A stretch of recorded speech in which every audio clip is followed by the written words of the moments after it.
blue. Miles and miles of nothing but a cerulean abyss. Home to some of the largest and most mysterious creatures on the planet, and maybe the whole universe. From coral reefs to the Marianas Trench to the San Diego Beach, the ocean is inescapable. And that's exactly why you should go there. The ocean is an awesome place, home to some of the best creatures ever. Like, it has sharks, whales, fish, and it's also home to some of the worst, like dolphins. It has plenty of space, character, beautiful animals, and most of all, water. You're gonna need a place with a ton of range of highs and lows to make the best spot for your research base.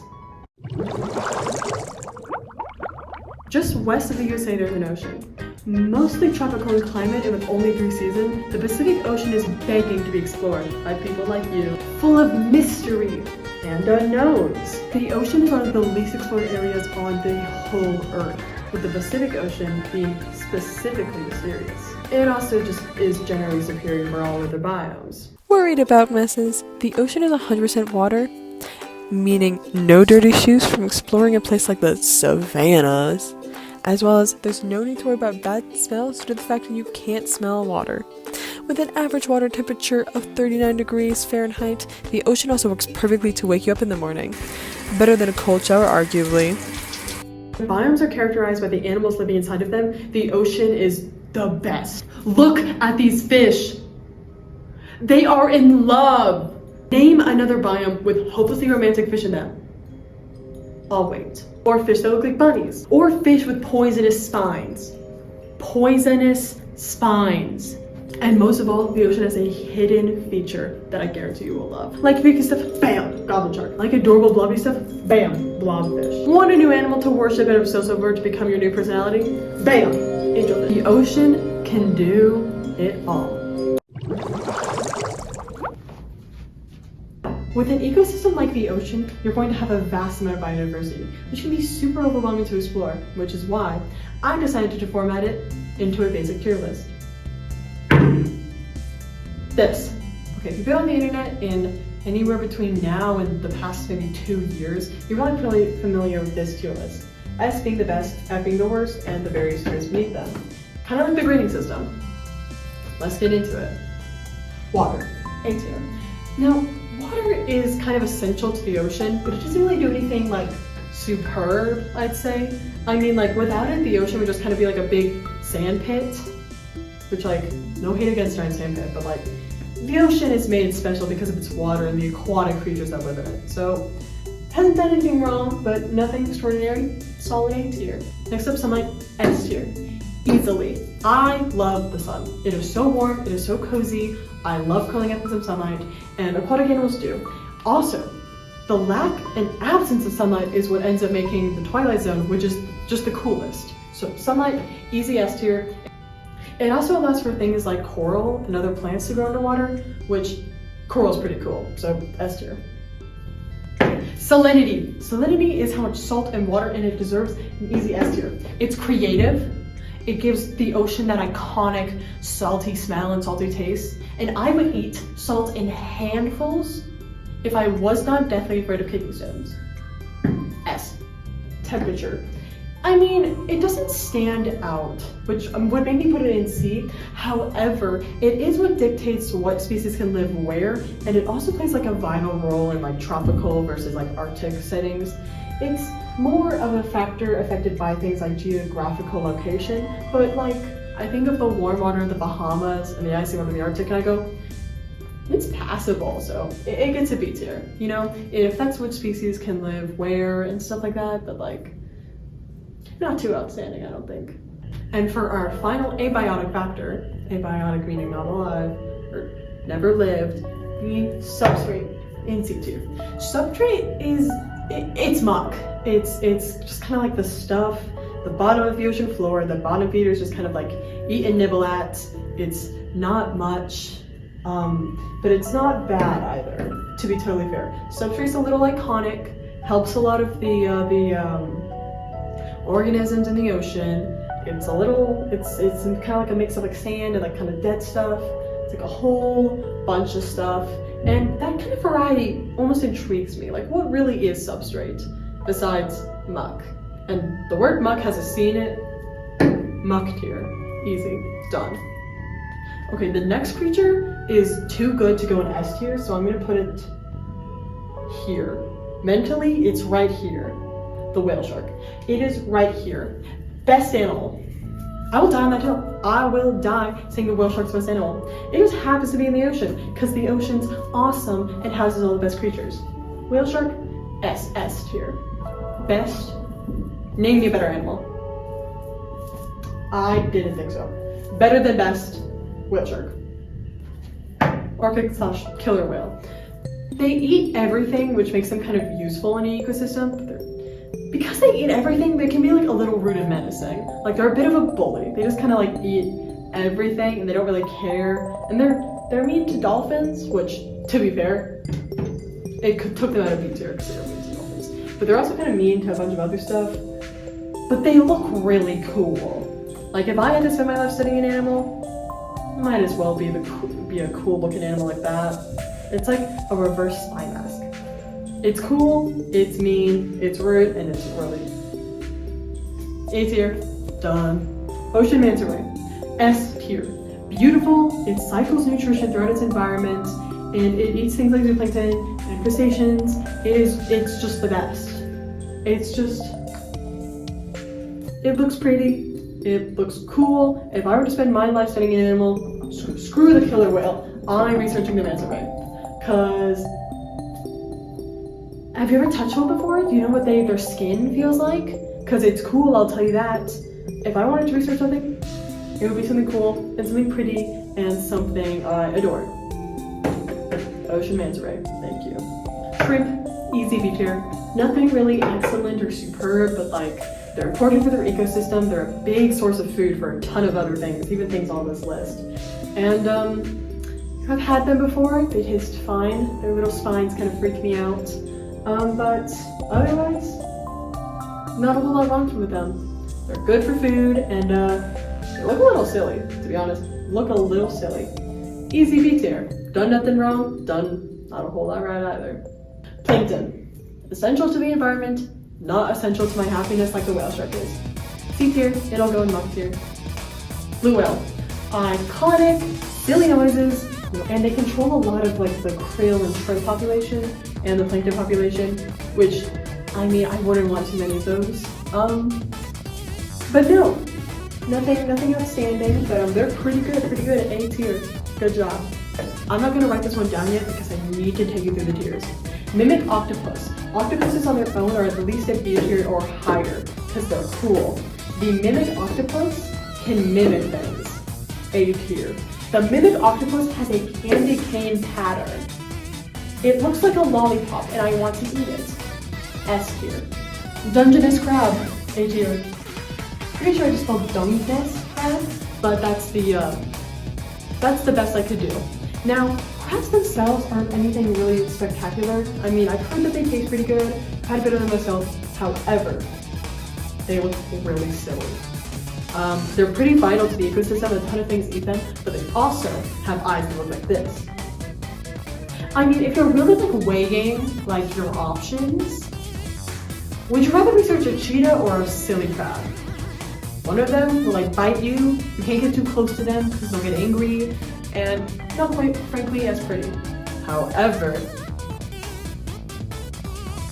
he's proper silly, guys. He is silly, and that's all I really need to dedicate my life to something. Dungeness crab. I'm putting him in S for silly, actually. Okay, I put him here, but also I put sea bunny in S here.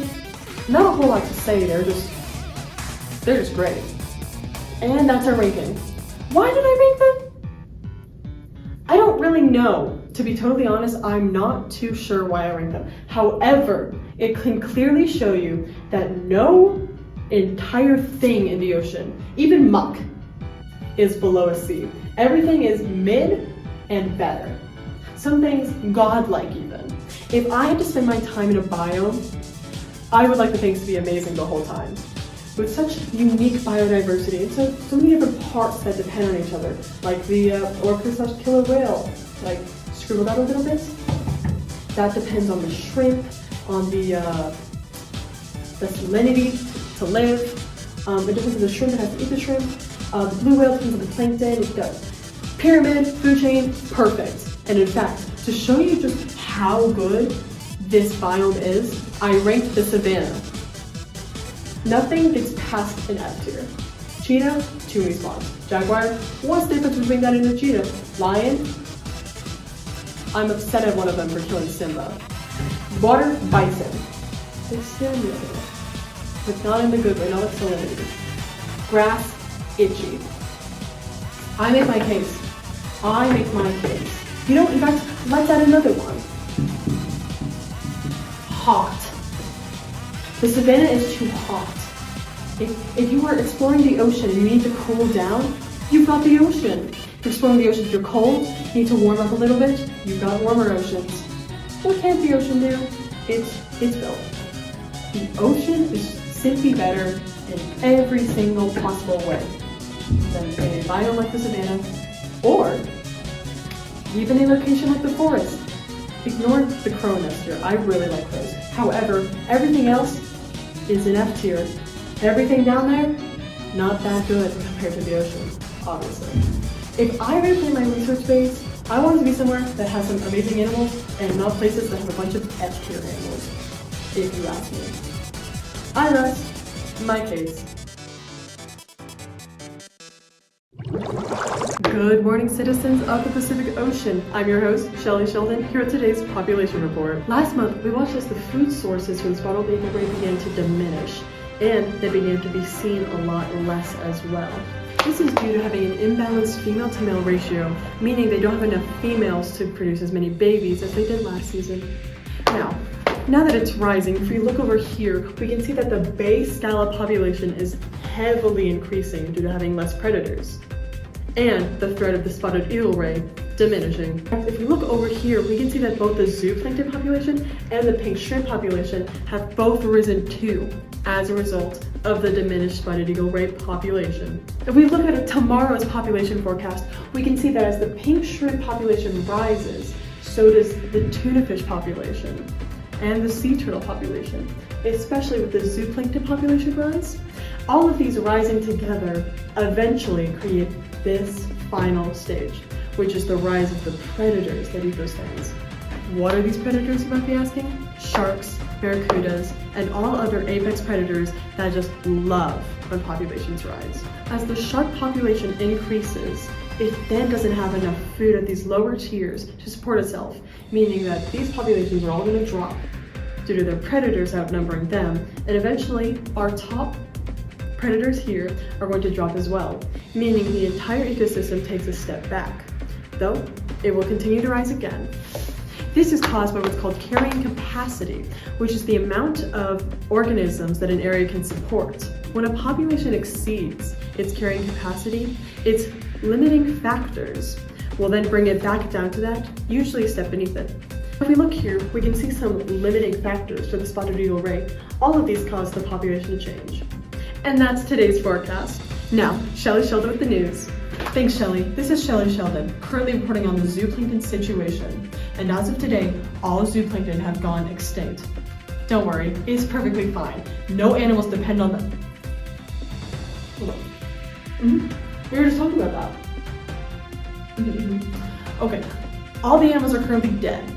Just kidding. That was all a sketch of what would happen if all zooplankton went extinct. They're not actually all dead. However, it shows how important a single species can be to an ecosystem. You see, zooplankton acts as the backbone for an ecosystem due to them being a producer. But what exactly is a producer? This here is what is called the energy pyramid, showing the different levels and how energy is distributed through them. We can separate them into 4 levels. Level 0 is for producers. They get their energy from the sun and have around 10,000 calories of energy from photosynthesis. Because they're usually, if not always, plants, they can make their own food. Level 1 is for producers, or primary consumers. They eat the producers, meaning this level is primarily made up of herbivores, especially smaller ones. During the energy shift from producer or primary consumer, 10% of the energy isn't lost, meaning this level contains 100 kcal of energy. Level 2 is for level 2 consumers or secondary consumers. These eat the organisms from level 1, meaning this level usually contains bigger omnivores such as raccoons or rodents. Once again, 90% of the energy is burned and or used by that level, leaving 10% of the energy for the next, meaning this level has 100 kcal of energy. Level 4 is for the third level consumers or tertiary consumers, which is primarily made up of vicious carnivores and or apex predators. Once again, these organisms eat and gain energy from the organisms of the tier beneath them, and as the final tier, they're left with 10 kcals of energy from the environment. Due to the scarcity of energy, this tier tends to have very few yet powerful organisms, who can eat many organisms. The ocean shows us this very curiously with such a display as this. The ocean has so many moving parts, it's hard to truly characterize all of the energy into a single pyramid, and this was honestly the closest thing I could get. But there are way easier methods to show energy transfer with a complex environment, such as a food web. The arrows demonstrate the energy transfer from one organism to another by the process of eating. Yep. In short, I spent hours researching, hours editing. I wrote a song. I made a tier list. I made a food web. This video was originally 16 minutes, and if you're my science teacher, you have the full 16 minutes of film footage that I had to edit, which was originally 40. If this hasn't convinced you to put your research base in the ocean, I don't know what you possibly want from me. I don't know what could possibly convince you, so I hope you use your better judgment and you know where to put it.